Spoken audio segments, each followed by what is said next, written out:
Vážený a milý pane proděkane, děkuji vám za vaše slova, uvítání. Jsem host, ale byl jsem tady už dříve, víte, a já rád dělám moravského nebo brněnského chodce. Včera jsem se prošel zase Českou ulici a Gihonskou a vidím, že se moc neměnilo, každý druhý chrám je pivnice. Znamení zdraví. A když citujete z toho moravského článku, rád bych oznámil, že jsem taky napsal jiný článek o Brně a sice vzpomínky na biografii. Až jako kluk jsem každý den seděl někde v biografii. Měl jsem černou knížku, ráno jsem šel do školy, ale odpoledne do biografie. To byly ty rekordy. A moje vzpomínky na biografii jako Stadion, Centrál, Dox, to je pro mě půl života. A doufám, že se k tomu tématu ještě jednou vrátím. Vážení přítomní Bolzano. Stále se obávám a stále se domnívám, že to byli čeští disidenti a vycházející ze starších tradic, kdo vyvolal Bolzanovou renesanci. Ať už ji označíme za počátek jedné kapitoly v dějinách mezinárodní recepce, jedné vlny, tak říkajíc, či za začátek diskuse pokračující v mnoha podobách i v listopadové republice.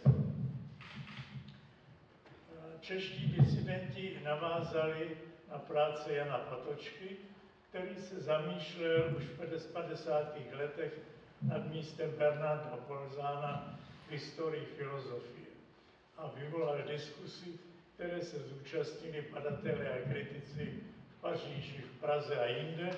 A tímto tématem se ve svých pracích zabývají Pavel Křivský, Marie Pavlíková, Miroslav Hroch, Marie Bajerová a Jaromír Loužil, abychom jmenovali jen některé.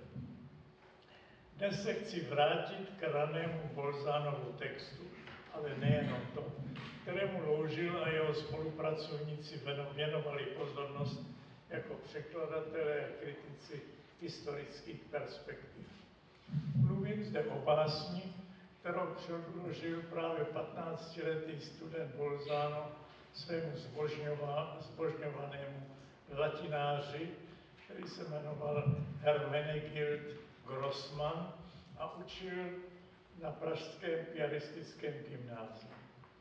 Tato školní práce si zaslouží pozornost nejenom kvůli Bolzanově biografii, ale i vzhledem k historickému okamžiku, v němž v neklidném roce 1796 napsal. Toto rané dílo navíc evokuje otázku, zda již tehdy začaly klíčit Bolzanovy úvahy o Čechách a o jejich národních kmenech.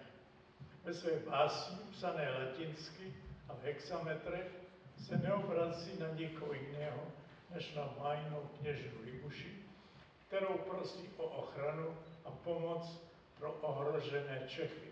Válka přichází. A jeho text se tak pohybuje v oblasti bohaté vlastenecké a mezinárodní tradice, sahající od Kristiánovy legendy a Kozmase přes Eneáše Silvia a Václava Hajka z Libučan až po Klemence Brentána, France Grillparzera, operu a Julia Zeyer. Bolzanova báseň vyvolává otázky týkající se zvláštního vyznění, vyobrazení kněžny Libuše a jeho vlastních historických představ. Otázka je, co je mu vlastní, co si ten mladý člověk myslí o svých českých spoluobčanech, kteří jsou ohrožováni vojsky francouzské revoluce. Ve své básni, a blížíme se textu, hledá mladý poeta locus ad Pragam, místo v blízkosti Prahy, kde by se mohl podat svému zámutku. A jednalo by se o líbezné místo či idylickou krajinu, takzvaný locus amoenus, podle antické tradice, tak, jak ji definoval Ernst Robert Curtius ve svém díle o evropské literatuře a latinském středověku 51, jako hlavní motiv veškerého líčení přírody. Kdyby se dějiny nebo palčivé vědomí její současnosti nechystali přeměnit líbezné místo locus amoenus v locus terribilis, místo hrůzy. Toto místo je půvabné a současně plno strachu. Mladý básník se na pražskou krajinu rozprostírající se před ním dívá de vertice montis, z vrcholu strmé hory, ale není zcela osamělý, protože spousta střech, údolí a nastrání kopců, které v tradičním locus amoenus chybějí, mu právě připomíná, že všude v blízkosti bydlí lidé, blížní, spoluobčané, ohrožení hrůzami války. Quod edes, tot miseros numera. Tolik střech, tolik lidí.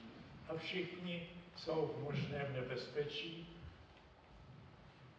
A dokonce i stromy na vrcholu kopce mu současně symbolicky potvrzují, jak zranitelné je toto místo a lidé v jeho okolí. Mezi klidnou meditací a hrůzami dějin. Je podivné, že mladý básník jako první mezi stromy uvádí olši, almus, neboť ta je odjak živa spojována se světem duchů a elfů. Dovolím si tvrdit, že mladý Bolzano neznal Goethova Erlkönig, protože měl raději Schillera než Goethe. A podle tradice je to právě větvový olše, které otvírá pozemský svět světu jinému. Právě v okamžiku, jak pozoruje mladý básník, severní vítr otřásá jejími větvemi. Strepitatum do Aquilone. Vítr z onoho severu, odkud je nutno očekávat příchod těch, kdo nenávidí mír. Poetický vánek, jinak oživující antické idylické místo, zde má prorockou funkci. Další dva stromy, které básník uvádí, Cypris cupressus a dub quercus, stojí vůči sobě v bezprostředném protikladu. Pocházejí z antické tradice od Vergilia a Theokrita, ani ne tak z Čech, kde by se jim jen zřídka mohl dařit růst pospu. Ale o tom mladému básníkovi ani nejde. Pro něho Cypris znamená hrůzu proživé, přetuchu smrti. A dub, ještě dlouho ne symbol německého tělocvičného spolku, naopak odpor, sílu a schopnost přežít. Jedná se o botaniku v symbolech, která ještě dříve, než se spustí naléhavá prosba adresovaná Libuši, otevírá prostor protikladným pocitům. Pocitům smrti a života, pomíjivosti a trvání, války a záchrany. A to je vlastně téma básně. Ztracen ve svém smutku a nepokoji hledá poutník klid a lehký odpočinek a dříve než ulehne do stínu stromu, cítí, že ho ruší i upovídané listoví, dicéze frondes a hlasy ptáků. Nechejte mě odpočinout, ach tiše, už mě více nerušte. Vos a vos me turbare cadete. Líbezné místo nemá jen svůj botanický, ale i ornitologický repertoár. Je tu nikdy neumlkající žluna, Karolopika, jejíž neustále bubnování zobákem, podle pověstí některých národů věštící velkou bouři, rozráží ticho. A proti vůli je mu dokonce i melancholický zpěv Slavíka, tristý z Filoméla, od jak živa znějící jako poezie a umění. Právě v onom rozpolceném okamžiku, kdy se znovu probouzí starost o osud vlasti, patrie cura resurgit, a nemísto spánku se dostavuje pocit viny, že pro vlast nedokázal vykonat nic víc. Dokonce i práce a umění, klovající Žluna a Slavík, mají umlknout v tomto okamžiku, v němž se mladý básník chce přichystat na výjevení snu. Zjevení Libuše, nebo přesně řečeno rozhovor básníka s ní, se odvíjí ve sledu 3 otázek a 3 odpovědí, slibujících možná méně jistoty, než si mladý básník přeje. Ale dost na to, aby z nich mohl čerpat útěchu, aby ho utvrdili v záměru podat svým spoluobčanům zprávu setkání s Libušem. Mezi snem a spánkem se básníkův nářek mění ostrou sebeobžalobu, že nedokázal vykonat nic pro záchranu vlasti. Kdyby měl 100 očí, kdyby měl 100 životů, neváhal by je obětovat pro vlast. Cítí však, že tento úkol je na cíl jedince, že ho dokonce ani mocný vládce Olympu, to je citát, první zmínka o tom, kde Libuše nyní sídlí, nechce předurčit k osudovému obětnímu kroku. V okamžiku těchto radikálních pochyb o sobě samotném uslyší překvapivý hlas. Spatří svit, vyzařující z šatu, utkaného z éteru, a zahlédne zjevení, kterým nemůže být nikdo jiný než Libuše. V první odpovědi na básníkovu sebeobžalobu dává Libuše najevo, že je bohyně, dea sum, a své postavení na Olympu definuje skromně a přitom sebevědomě, když přiznává, že nabyla menších zásluh a tím si získala důvěru olympského otce. Zná básníkovo poctivé srdce a dává mu svolení hovořit k ní. Jeho odpověď je opakovaná prosba, aby poskytla ochranu jeho vlasti, patria, která je mu dražší než cokoliv jiného na světě. A dokonce ji zajíkajícím se hlasem označuje za zakladatelku, fundatrix země. Ve své druhé promluvě k statečnému mladíkovi přizná Libuše se vší skromností, že sama nemá schopnosti řídit osudy celých národů, ale že ve sboru bohů má jeden hlas, se kterým Jupiter schovívavě souhlasí. Říká, ponech to jen v mé péči, pokouší se utěšit truchlícího. Čechy, které nazývá i Čechvě, ještě dlouho přetrvají v míru.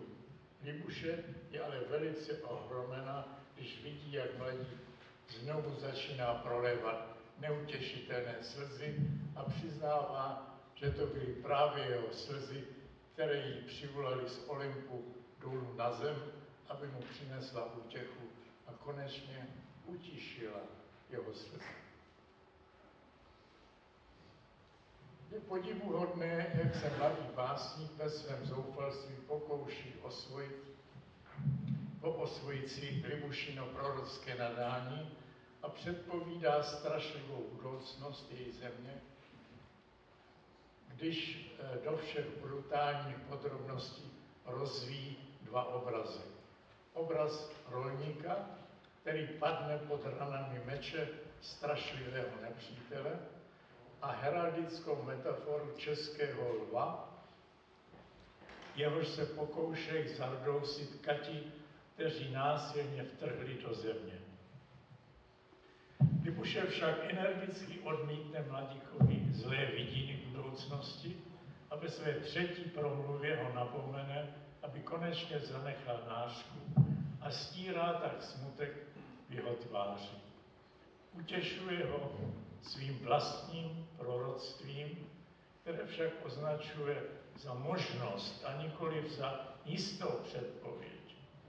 Rozuřený lev se svým nepřátelům postaví na odpor a zažene je do věčných temnot a Čech, jako říká poctivý sekáč, bonus mesor, pak sklidí plody své práce. Slunce zvítězí nad mraky a den skončí jasným večerem.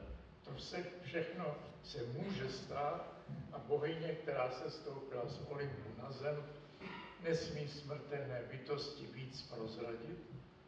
Ještě jednou nabádá hocha, aby důvěřoval Bohu, zahalí se do stín noci a zmizí z jeho i našich očí. Mladík je okamžitě odhodlán věřit v nadcházející záchranu, ještě jednou Libuši osloví jako velkou bohyni a přestože mu zůstává na paměti jen relativní platnost jejich předpovědi, neboť Libuše nebyla oprávněna jemu jakožto pozemské bytosti odhalit tajemství dějin, hovoří o štěstí jejího příslibu a chystá se toto příznivé znamení oznámit svým blížním. Načerpal novou naději a jeho Češi učiní stejně jako on. V roce 1796, období obran českého jazyka a raných německých přednášek na Pražské univerzitě, literární latina studenta Bolzána nepostrádá známky jasného anachronismu, ale přesto plní mnohotvárnou a komplikovanou úlohu.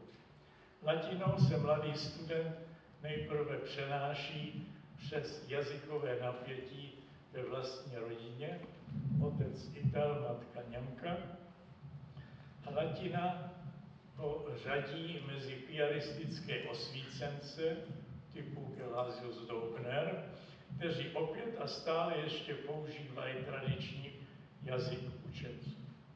V Bolzánově latině nechybí ani intimní, ani ideologický postoj, a to právě v době, kdy jazyky používané v zemi začínají získávat převahu nad latinou učenců. Svou pozornost nejdříve zaměřím na postavu Libuše, jak se jeví v Bolzánových latinských verších, a alespoň stručně vyslovím otázku, jak se liší od postavy Libuše v jiných latinsky, česky a německy psaných textech. Latina, kterou Bolzano přenáší kněžu Libuši na antický Olymp, už sama dává padnout fundamentální rozhodnutí. A přesto se jedná o poslední z textů o Libuši dochovaných v latině a česká kněžna Václava Hajka z Libočan už dávno dominuje v lidových představách, nelze jí upřít výraznou modernost. Přesto však nemůže soupeřit, se domnívám, s Grillparcerovou dramatickou postavou a jejími feministickými představami o gynokracii, práci a manželství. To si připomenout. Raně středověký kronikář Kristián se o Libuši zmiňuje v 5 řádkách a hovoří o ní jen jako o jakési hádačce. Mladý Bolzano je první a jediný, kdo Libuši povyšuje na antický Olymp a jeho poetickému konceptu nechybí ani estetická elegance, ani ideologická tvořivost. Jeho zvláštní slovník sice kolísá mezi řečtinou někdy jako Olympos a latinou, ale myšlenka sídla antických bohů průhledně vyzařuje jeho vizí a mladí básníky Libuši vědí, o čem hovoří. Jeho idea Olympu znovu evokuje staroslovanskou představu o radě zasloužilých a starších. Na antickém Olympu sídlí sice 12 bohů a bohyň, ale Jupiter do své společnosti přijal i Libuši a ona sama se nazývá bohyní Dea a mladý básník ji oslovuje jako Magna Dea. Libuše mezi bohy to ji zbavuje tristního sporu o její pohanství nebo feminitu a z vlastní vůli může dokázat svoji obezřetnost, za kterou ji velebí české kroniky. Můj zájem o postavu Libuše v této básni se dotýká způsobu, jak básník a bohyně hovoří o ohrožených Čechách. A zda otázka různých jazykových kmenů, terminus Bolzánově šteme, pro ně mají stejný význam jako pro většinu autorových spoluobčanů. Latinský text usnadňuje mladému autorovi vyhnout se jazykovému sporu a národním konfliktům a důsledně hovoří o svých bližních.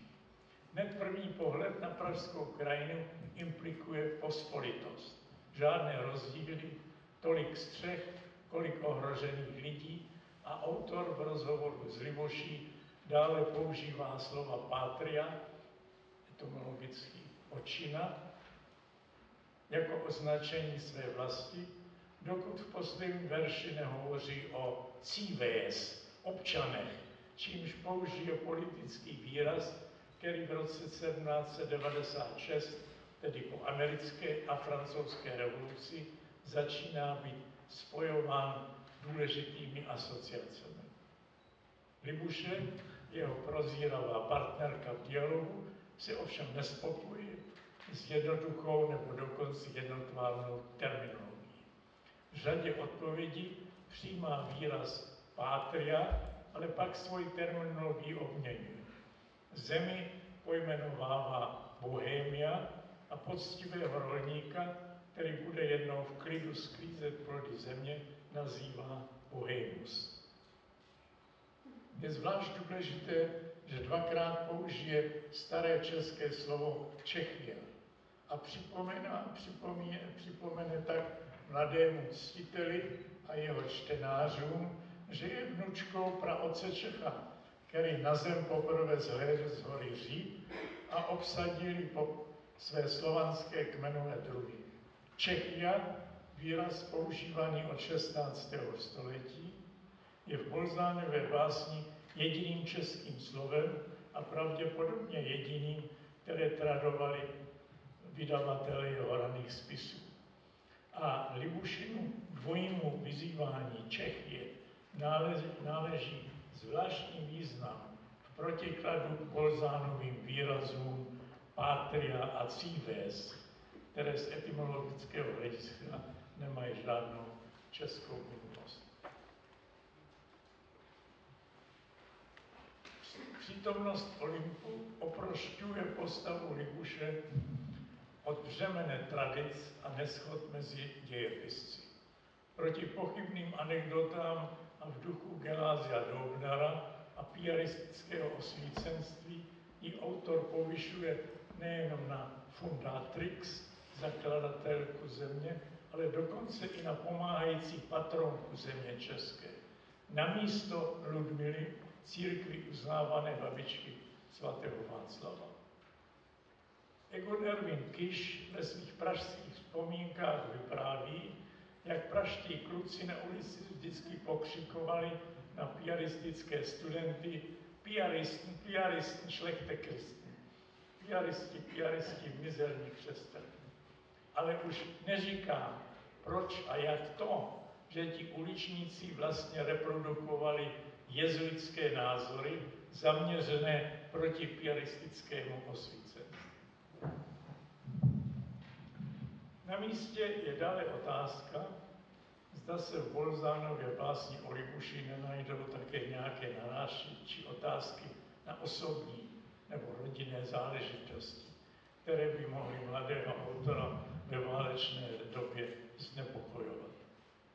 Zde je nezbytné spojit analýzu poetického textu s pohledem na historický kontext, protože takzvané války Kaulice proti vojskům revoluční Francie, to je 92 až 97, nebyly omezeny na regionální konflikty. Vojenské boje táhnoucí se od Ruska a Turecka přes Rýn až do Itálie a Francie, a tu nehovořím o námořních bitvách Anglie, nepostihly civilní obyvatelstvo o nic méně než diplomaty a vlády měnících se aliancí. Předpokládám, že mladý Bolzano psal svoji školní práci v okamžiku příznivém pro francouzské zbraně. Rakouský arcivévodovi Karlovi, císařovu bratrovi, se teprve na konci léta a na podzim podařilo Francouze u Würzburgu 24. srpna 1796 a v Bavorsku u Ambergu 3. listopadu 1796 zastavit francouzský postup vpřed a Libušiným slovům útěchy adresovanému mladému Bolzánovi tak dodat vážnosti. Kloním se k tomu, že připomínku osobních záležitostí či ohrožení rodiny můžeme najít v těch verších, v nichž mladý Bolzano v nejkrvavějších obrazech své básně hovoří o vraždění a drancování, který se na českých polích dopouští nepřítel, jež násilně vnikl do země. Český rolník se stává obětí invaze a nepřítel mu odnese polní lilie, které pečlivě pěstuje. Pokud jsou tyto lilie symbolem všech zemědělských plodin, nejsme daleko od hladu a bídy. Biblický obraz, jediný v anticky orientované básni, pochází z ústředního křesťanského textu, konkrétně z Kázání nahoře, či přesněji z Matoušova evangelia z kapitoly 6, verš 26 až 31, a napětí mezi antickým a křesťanským světem tak stupňuje poetickou výpověď. Domnívám se, že mladý Bolzano spojuje své obrazy nebezpečí, drancování a nouze s ekonomickou situací své rodiny, která se v důsledku válečných událostí dostala na kraj úpadku. Souvisí to s tím, že jeho otec se živil vývozem uměleckých předmětů, ale nejen tím, protože jeho 14letý syn si ve svých účetních knihách poznamenal mnoho o, cituji, aktivitách a špekulacích svého otce s firmami z cizích zemí. Bolzano starší vyvážel do zahraniční české umění především obrazy a jeho syn ve své autobiografii potvrzuje, že tento obchod ve válečných letech katastrofálně trpěl. Finanční prospěch jeho otec činil, cituji, i při velmi příznivém výsledku jen velmi mírné procento a, cituji dále, zejména od francouzské války byly poměry pro jeho způsob obchodu na nejvíce nepříznivé, že na konci svého života přišel postupně téměř o všechen majetek, jehož nabyl svou píli. Konec citátu. Nelze přehlédnout, že mladý Bolzano právě tam, kde hovoří o životních vzpomínkách na úsilí svého pracujícího otce, používá metaforu radlice, kterou lze zařadit do implicitního okruhu oněch symbolů, jimiž ve svých latinských verších popisuje hořké utrpení českých rolníků. Třetí otázka, níž báseň vyzývá, je otázka kontinuity nebo diskontinuity. která text spojuje s Bolzánovými pozdějšími pracemi, nebo kterými se od nich odlišuje. Jednoduše řečeno, jakými myšlenkami se Bolzano zabývá i později a jakými nikoliv. Spojitosti jsou zřejmé. A kritik Loužil má pravdu, když Bolzanův zemský patriotismus, vyzařující z básně, dává do spojitosti s vlastenectvím jeho známých exhort z let 1810 až 17. Trval bych však na tom, že se vlastenecký pohled studenta ještě svým projevem odlišuje od přesnějšího vyjádření studentského kazatele, a to v koncepci jednoho českého národa ve dvou kmenech. V básních je to právě mladý autor, kdo důsledně hovoří o Čechách nebo Bohemii, nebo o Cívech, občanech Prahy či České země.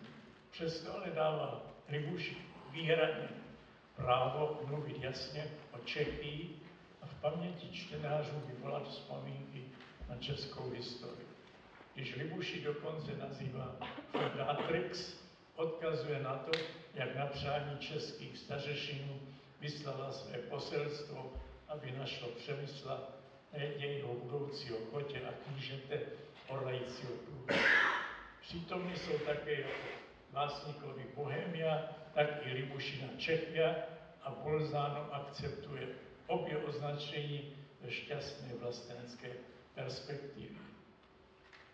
Je však obtížnější, pokud ne zcela nemožné, souhlasit s Jaromírem Loužilem, prvním interpretem této básně, když máme hovořit o tom, jakého nepřítele země má Bolzano ve své básni vlastně na mysli. Loužil je toho názoru, že nepřítelem, který vrhá Čechy do propasti, je vídeňský centralismus, jenž zemi fiskálně vysává a má nihilistický vztah k politickým tradicím a kulturním hodnotám jednotlivých národů monarchie. To jsou ale podle mého názoru pozdější konstelace. Student Bolzano žije ve svém historickém okamžiku roku 1796 a jeho metafory a starost o rodinu dokazují, že to nebyl vídeňský centralismus, čeho se obával, ale hrůzy války a blížící se francouzská vojska. Vídeňský centralismus měl své vývojové etapy, josefínský úřednický aparát fungoval ještě dlouho v monarchii císaře Františka a nebyla to finanční politika Vídně, která přivedla Bolzanovu rodinu na pokraj krachu, nýbrž válečný chaos a ztráta mezinárodní klientely. Od počátku bylo jasné, jak nezlomně Bolzano cítil se svými spoluobčany, již osud v nebezpečných válečných letech tolik ležel na srdci. V básni o nich hovoří jen v nedefinovatelném možném čísle. V pozdějších textech bude své spoluobčany vidět v sociálním kontextu, bude odlišovat chudé a bohaté, obchodníky a dělníky a bude se ptát na různé majetkové poměry. Je to jiný Bolzano. Ve své vážné starostlivosti o spoluobčany o jeho cesta zavedla od téměř neutišitelného prolévání slz v latinské básni, praktické analýze společenských poměrů, od nářku k sociální reformě a revoluční utopii. V roce 1831 publikuje Bolzano svůj návrh na zlepšení chudobinců a současně své zachránkyni života, paní Aně Hofmanové, v Těchovůzi, kde byl ve vnitřním exilu,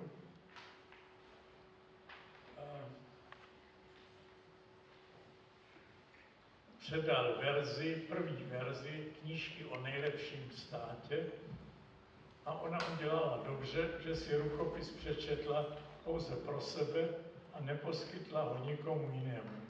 Jinak by Metternichovy úřady tenkrát mohli nahlédnout do Bolzánova nejintimnějšího světa myšlenek, neponechali by ho u přátel ve středních Čechách, totiž u Hofmanových v Těchovuzích, ale hned by ho poslali do žaláře na brněnském Špilberku za politickými vězni, jako byl italský básník a revolucionář Silvio Pellico. Od roku 1830 až po události roku 1848 a jeho smrt v témže roce prošel Bolzano vývojem od studentského kazatele, logika, matematika a teologa po radikálního sociologa a aktivisty. Jemuž na srdci ležel osud nezaměstnaných a chudých pražských spoluobčanů a vůbec nepochyboval, že zodpovědnost za to nesou bohatí lidé. Ideologické výrazy mající základ v ilegálně tajné knížce o nejlepším státě se zcela zřetelně objevují v jeho spisu o návrzích na odstranění nouze šířící se mezi značnou částí pražského obyvatelstva. Vorschläge zur Behebung des unter einem beträchtlichen Teil der Bewohner Prag dermal sich greifenden Notstandes. Publikoval je v roce 1847 v časopise Ost und West bez ohledu na vlastní postavení vyobcovaného teologa a vyzval v nich své zámožné spoluobčany, aby neprodleně splnili své povinnosti vůči chudým. Nepsal je se vznosným patosem, ale s přesností, jako by náležela mnohému modernímu komunálnímu politikovi. Nechybí ani matematická tabulka, ve které jsou definovány různé příjmové třídy a uvedeny částky, které bohatí musí zaplatit na chudé. V roce 1843 měla Praha téměř 112 000 obyvatel, v roce 1857 téměř 143 000 obyvatel a Bolzano odhaduje v roku 1847 počet chudých, kteří potřebují práci, lidské obydlí, ošacení a stravu na 10 000 lidí. Cituji. Je povinností svědomí všech zámožnějších obyvatel dané země, aby se postarali o to, aby část obyvatelstva propadávající se do chudoby nepodlehla bídě, ale aby se opět postupně dostala do lepšího stavu. Tato povinnost je nesporná, pokračuje Bolzano, neboť je to právě velké bohatství, v němž pochopitelně tkví hlavní příčina schudnutí ostatních. Bolzano navrhuje, já cituji, vytvořit organizaci, jejíž ústřední vědení by mělo řadu vlastní sociální práci a mělo by opravdu co na práci. Chudí jsou nezaměstnaní a bez možnosti pracovat, bydlí, jak říká, v ubohých brzozích, Zlatá Praha viděna je zcela jinak, a jejich domácí je vydírají tím, že za tyto skrýše požadují vysoké nájemní. Ale nejen to, chudí nemají dříví, aby si mohli ve světnici zatopit, nemají ošetření odpovídající ročnímu období a jejich zanedbané děti nechodí do školy. Nejtěžší je, konstatuje Bolzano, nalézt prostředky, jak by se každému chudému, pokud má ještě trochu sil na práci, nabídla možnost pracovat. A Bolzano má na očích konkrétní projekty, které by mohly vytvořit pracovní místa. Úklid pražských ulic by se neměl zadávat soukromým firmám, ale měli by se o ně starat nezaměstnaní. A mezi jeho projekty patří návrh, že pražské odpadky by se neměly nenechat odtékat do Vltavy, ale zablokovat stoky krátce před vyústěním do řeky a obsah čpavků v odpadech chemicky ustálit, přeměnit je na hnojivo a mít z toho dvojí užitek pro chudé, pro zemědělce. Daleká cesta k Libuši. Bolzano vypočítá, že každému chudému by bylo možno pomoci 50 zlatými ročně a ke svému eseji přikládá tabulku, ve které jsou definovány příjmové třídy a současně i povinná dávka, která by se měla odvádět. 20 členů příjmové třídy číslo 1, 100 000 ročně, by mělo odvádět 3% pro chudé, to je 60 000 zlatých. 140 osob další třídy, 6 000 ročně, 2%, to je 16 800 zlatých a 1825 členů poslední příjmové třídy, 1000 zlatých ročně. V období, kdy se spory pražských radikálů soustředili především na jazykové nároky, které Bolzano již v roce 1815 odmítl jako konvenční, předešel tento sociolog a autor memorandu svoji dobu. Vždyť i my sami dobře víme, jakou politickou roli ještě dnes hraje myšlenka většího zdanění vyšších příjmových tříd. Bolzanův obrat necharakterizuje nic zřetelněji než jeho dopis ze 23. března roku 1948, adresovaný příteli teologovi Fézlovi o utrpeních chudých dívek. Bolzano píše, právě to je nejhorší. Nikoho nezastřelíme, ani ho nemučíme ke smrti, ale necháváme tisíce lidí zavřených v tmavých provozích, upoutaných ke své práci, jež podrývá jejich zdraví, aby hladem a těžkým soužením schátrali tak, že už žádné lidské umění nedokáže zachránit před strašnou smrtí. Starost o své blížní přiměla Bolzana k četbě francouzského utopistického socialisty Saint-Simona a k podobnějšímu studiu cesty do Ikárie Etienne Cabeta, kterou na Bolzanovu žádost do němčiny přeložila jeho přítelkyně z mládí Caroline Limblainová. Její verze měla být vydaná v jednom svazku s knížkou o nejlepším státě. Bolzanův nástin nejlepšího státu se ve své poslední podobě nezaměřuje ani tak na historické nebo ústavně právní otázky, ale spíše na vlastnické a pracovní poměry určující strukturu společnosti. Chce vidět své spoluobčany šťastné jako kdysi, když byl studentem, ale rozhodující okolnost, která trápí jeho bližní, neshledává ani tak v ústavách, jako spíše v penězích a v peněžní společnosti. Už v předminulé přiznává, že, já cituji, že se od svého mládí ničím tak rád, tak často a s takovou opravdovostí neobíral jako otázkou, jak zabránit tolikerému zlu a bolestem, které nás zde na zemi tíží. Přiznává, že ve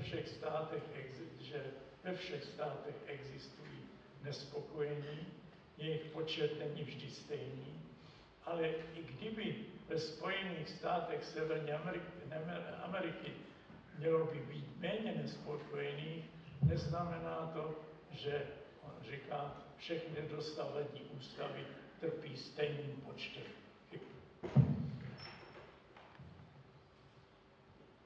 V Bolzanově návrhu se zásadně všichni občané a všechny občanky podílejí na zákonodárství, které pak v každé obci pověřuje radu zkušených a osvědčených občanů.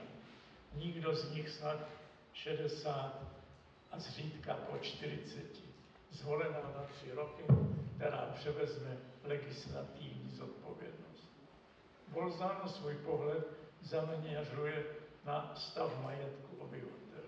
Chválí píli a spořivost zajišťující blahobyt, ale v žádném případě není ochoten schvalovat hromadění kapitálu. Cituji, zhoubné uspořádání, které by se nemělo nikde trpět, je jen takové uspořádání, které připouští, aby majetek jednotlivců vyrostl do přílišné výše, například na 100násobek toho, co by z průměru vycházelo.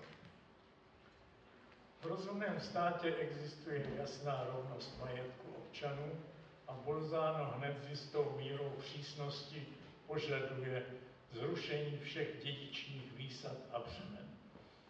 Netrpte, říká, aby jeho hlas a přímluva, pokud se jedná o člena dědičné šlechty, měli větší hlas než hlas a přímluva kohokoliv jiného, kdo se až na nízký původ nachází ve stejných poměrech, a aby stát samotný rozhodoval, jaké dědictví má připadnout dětem po úmrtí jejich rodičů. Je to dlouhá cesta vývoje od studenta dovolávajícího se u Libuše pomoci pro své spoluobčany, po myslitele radikální utopie. Hned je ale evidentní, co zůstalo a co je jiné. Bolzano nestrácí starost o blaho svých spoluobčanů, ať už je příslušníkem toho či onoho kmene, a později předkládá náčrt budoucnosti, která odstraní veškeré občanské ponižování. I za cenu toho, že stát a obec budou až přes příliš dozírat nad měnícím se způsobem života. To je bod, ve kterém s ním nesouhlasím. V nejlepším státě není například diletantským básníkům, potulným umělcům a komediantům příliš dospělů.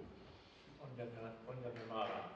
Student Bolzano se obával francouzských revolučních vojsk, jinak tomu ale bylo u Bolzana co by spojence Saint-Simona a Etienne Capeta. Ještě se ukáže, že Bolzano byl po 19. století nejradikálnějším myslitelem v Čechách a že by si od něj dnes mohli učit i samotní členové mezinárodního hnutí Occupy Wall Street.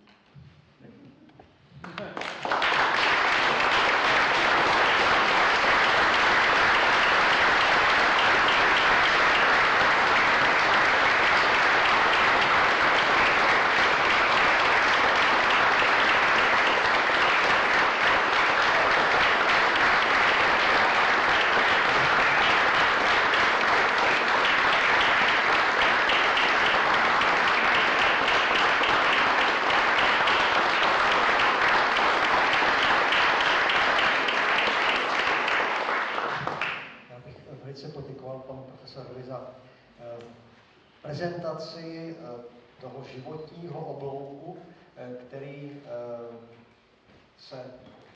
charakterizuje Bolzánův život a Bolzánovu tvorbu. A možná, že bude chvíle na to, abychom položili několik otázek, vyslovili komentáře a případně požádali pana profesora o vyjádření. Kdo něco? Prosím. Já bych rád připomněl, že mě kolega Osolsově připomněl jednu důležitou věc dnešní den. Je to svátek svaté Kateřiny Alexandrijské, patronky filozofických fakult, patronky také filozofů, no ale nejen učitelů, ale patronky také studentů. Byl to studentský svátek. Byl to studentský svátek, správně, takže jsem rád, že také studentská komora vás pozvala na tuto přednášku, protože to má být přednáška pro studenty a chci také připomenout, že také ta první přednáška v roce 2010, kterou pan profesor Demec vyslovil, byla přesně na 25. listopadu 2010. Byla to přednáška také pro studenty, všechny přednášky dosavadní byly pro studenty. A při té přednášce se také solidarizoval s jedním profesorem této fakulty, takže ten masarykovský kritický duch tady je. Po přednášce svaté Kateřiny Alexandrijské se obrátilo prý 50 pohanských filozofů. Já nevím, kolik se obrátí po 2 přednáškách nebo 4 přednáškách pana profesora Demece, protože je to profesor bez dogmatiky, jak sám říká, ale jsem rád, že ten kritický duch tady na té Masarykově univerzitě zůstává, že to je prostě jednota mnohosti v pluralitě těch názorů. Budete chtít komentovat, nebo...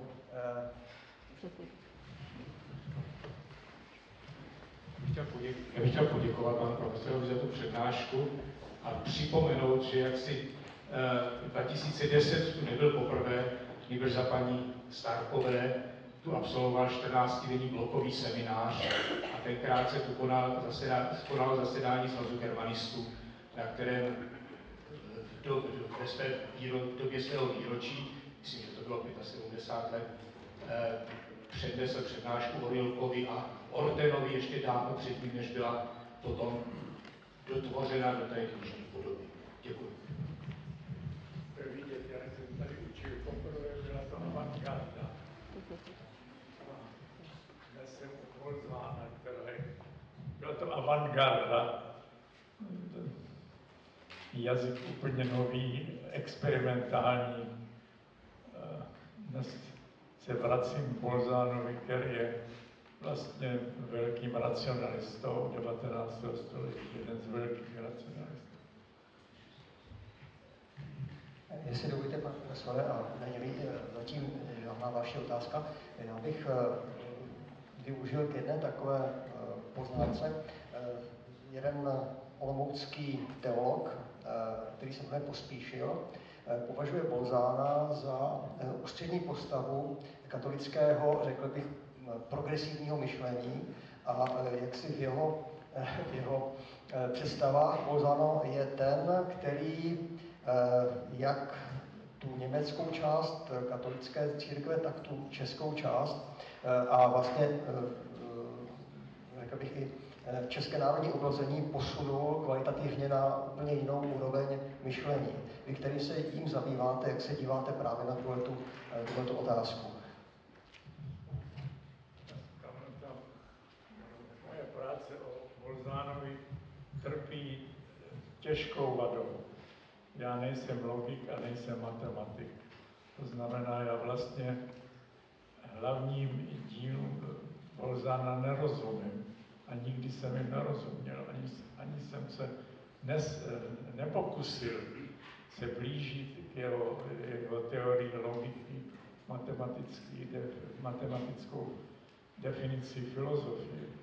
Takže já jsem byl vždycky fixován na studentského kazatele, který přemýšlel o tom, co je lepší, jazykové konflikty nebo soulad 2 kmenů v Čechách a na Moravě. Takže moje vidina jeho je docela fragmentární, já rád se přiznávám, ale ovšem je to člověk tak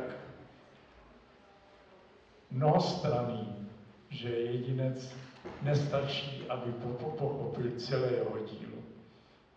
Tomu bylo zapotřebí Jana Patočky, aby nám připomněl, co se všechno skrývá.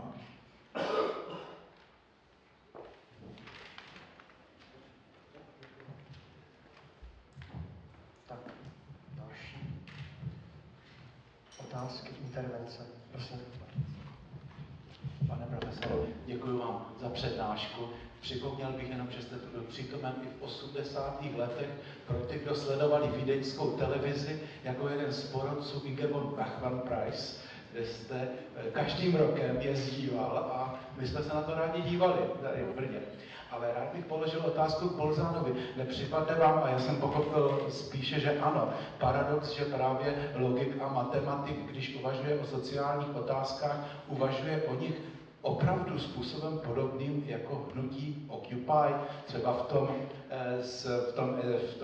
v tom díle o ideálním státě, kde nakonec skončí tím, že budou se dělat popravy strojem, aby to nikoho nepohoršilo, že autoři budou předkládat knihy cenzuře ještě dřív, než je budou publikovat, jako by ti logikové měli zvláštní radikalismus v pohledu na sociální realitu.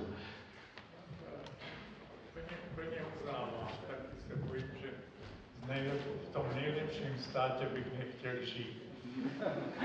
Já spíše v nedokonalém státě. Ale a to sdílím vaši nedůvěru k dokonalému státu. Vždycky jsem to viděl.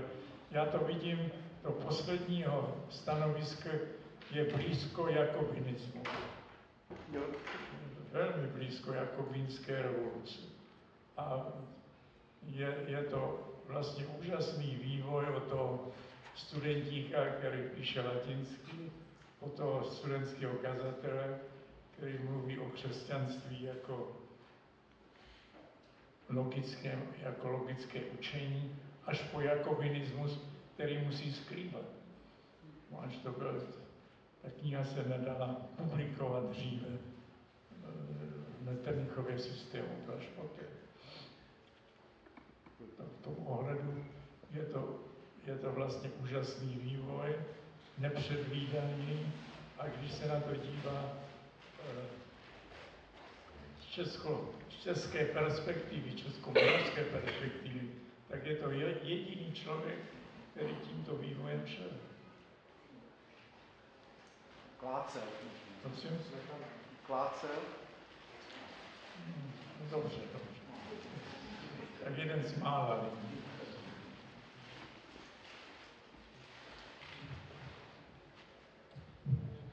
Další. Dobře. Na doplnění, já myslím, že by to byl i Franz Thomas Bratránek, který je teda velmi silně radikální, to je levicový hegelián, opravdu v těch posledních dílech, to je taky Loužilova zásluha, takže ta Morava, to sídlo hegelovství v tom starobrněnském klášteře, ten si myslím, že byl ještě možná radikálnější než Bolzano, ale není ještě, Bratránek není tak, bohužel na téhle univerzitě vůbec není znám, jako já jsem se ptal studentů v Krakovské univerzity, ty si ho pamatují jako rektora a v Brně o něm nemá nikdo v podstatě na fakultě ani šajnu. Že to je takový trošku smutný osud. Ale ještě škoda, že tady s vámi nesedí váš spolužák Rio, který by s vámi určitě o tom Bolzánovi velmi silně tady jako kolega o sobě právě polemizoval, asi ne?